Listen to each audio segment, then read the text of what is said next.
Salut à tous, c'est Steph. Aujourd'hui, je vais vous parler de ça, le masque, que je peux enlever parce que je suis tout seul, donc ça va, ça craint pas. Mais on a vu fleurir partout autour de nous maintenant, ça fait vraiment partie de notre vie et ça sera encore notre vie pour les prochains mois. Et puis, du coup, ça a eu des conséquences directes sur ce que nous on fait. Donc, nous, on fait des design sprints, c'est des workshops d'innovation, des ateliers où le but c'est de réunir des gens dans le même espace pour travailler sur leurs problématiques d'innovation, créer des nouveaux produits, créer des nouveaux services, les prototyper et les tester. Donc voilà une vraie dynamique en fait de travail de groupe. Et puis on s'est retrouvé comme vous tous finalement dans la problématique de comment est-ce qu'on mène ce type de workshop avec le risque sanitaire. Je vais vous montrer cette image là qui date d'il y a un an. Donc il y a un an, voilà la manière dont nous on menait nos workshops.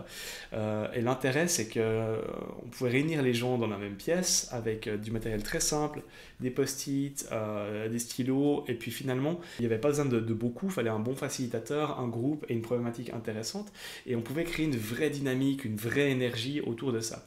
Le Covid est arrivé et du coup maintenant ça pose bien sûr des risques sanitaires. Je pense que vous comme moi, vous n'avez pas très envie d'être les uns sur les autres dans un petit espace fermé. Donc oui, on peut mettre un masque, mais même vous n'avez pas envie de manipuler des post-it et d'être proche des gens. Il y a aussi un problème, c'est que les gens qui des fois doivent participer à ces ateliers-là sont des experts de leur domaine et du coup ils doivent voyager. Vu qu'à l'heure actuelle les voyages c'est plus vraiment autorisé ou possible, ça pose un vrai problème. Donc en fait la manière dont on a résolu ça, c'est qu'on a beaucoup travaillé ces derniers mois pour rendre notre pratique du design sprint possible à distance. Et en fait la découverte, c'est que ces design sprints à distance bien faits, hein, j'entends, sont aussi performants que des sprints en présentiel et ont même des vrais avantages par rapport à du présentiel. Donc je vais vous parler de ça aujourd'hui, c'est de trois différents types de workshops. Donc je vais vous parler des workshops présentiels bien sûr, du remote à distance donc, et puis des workshops hybrides qui sont un mix des deux. Donc si on regarde le présentiel, bon, on est tous ensemble dans le même espace, et puis on peut encore en mener à l'heure actuelle, mais avec des strictes règles de sécurité, c'est porter le masque, faire très attention, se désinfecter les mains, et puis voilà, il y a quand même un certain risque.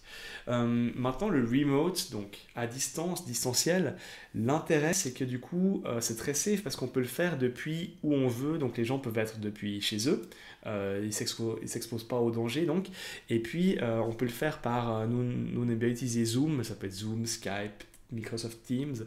L'idée c'est d'être ensemble en fait en chat.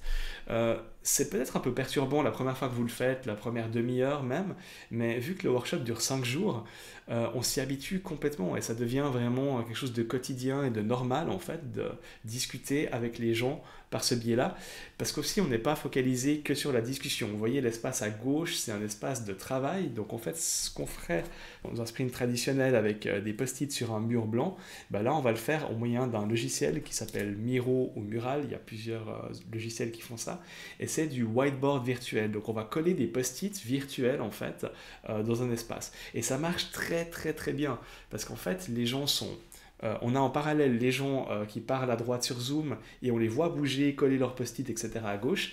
Et en fait, ça donne vraiment cette illusion de se retrouver dans la même pièce.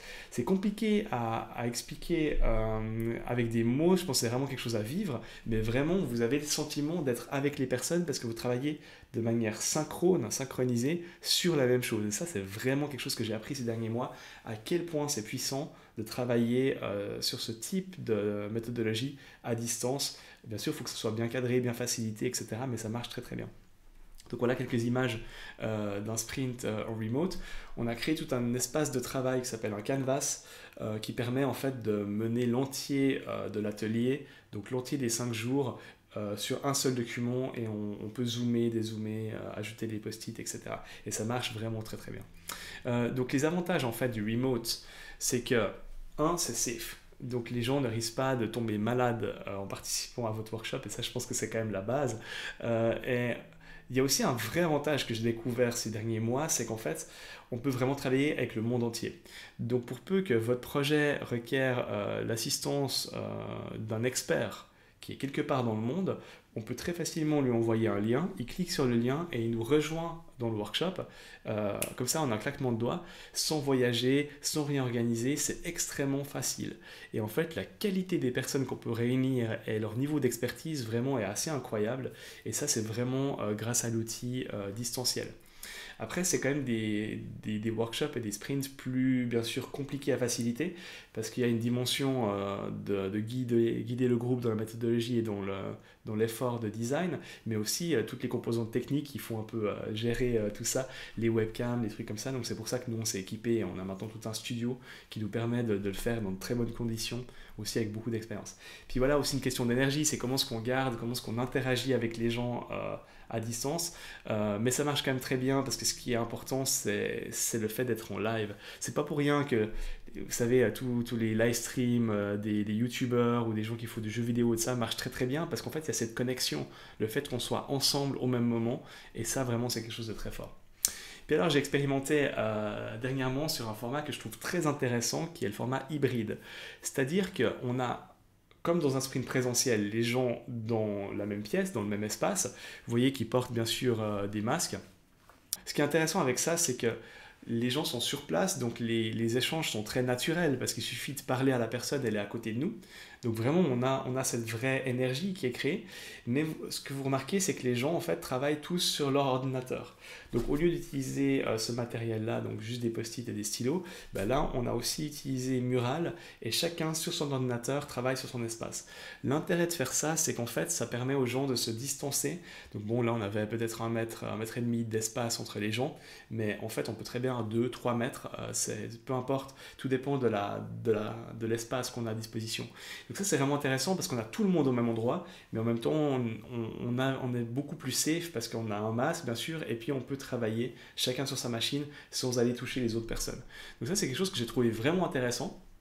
J'ai mis que c'est plutôt safe parce que oui, c'est bien sûr c'est moins safe qu'un sprint complètement remote où les gens sont enfermés chez eux, mais il y a quand même cette dynamique de workshop, de groupe. C'est safe parce qu'on peut le faire sans être collés les uns aux autres. Et puis moi j'ai vu qu'on peut créer une bonne énergie, une très haute énergie en facilitant ce type de sprint là.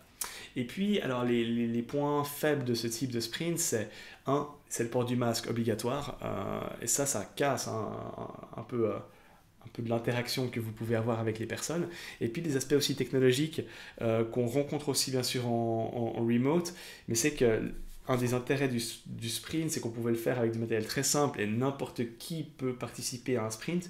Bah là, il y a quand même si les outils sont très simples et puis que nous, on aide les gens à les utiliser, il faut savoir utiliser Zoom par exemple ou Skype, il faut avoir une souris et savoir cliquer sur sa souris. C'est pas beaucoup plus compliqué que ça, mais quand même, il y a une petite barrière à l'entrée. Et si vous avez un niveau qui vous permet de regarder cette vidéo ou d'utiliser Zoom vous-même, normalement, ça va très bien se passer. Voilà, j'espère que c'était utile, cette exploration des méthodes de workshop collaboratif 2020 avec le Covid. En tout cas, ça c'est passionnant, moi je le vis depuis l'intérieur et je sais qu'il y a beaucoup de choses qui vont ressortir et notre pratique elle évolue vraiment au jour le jour, un peu forcée par le Covid, mais ça va mener à des choses vraiment exceptionnelles et très très intéressantes. Moi j'ai ça depuis l'intérieur, donc si ça vous intéresse, si vous voulez partager vos expériences, faites-le en dessous, écrivez-nous vos messages, vos commentaires, on répond à tout. Et puis à bientôt pour de prochaines vidéos. Bye bye.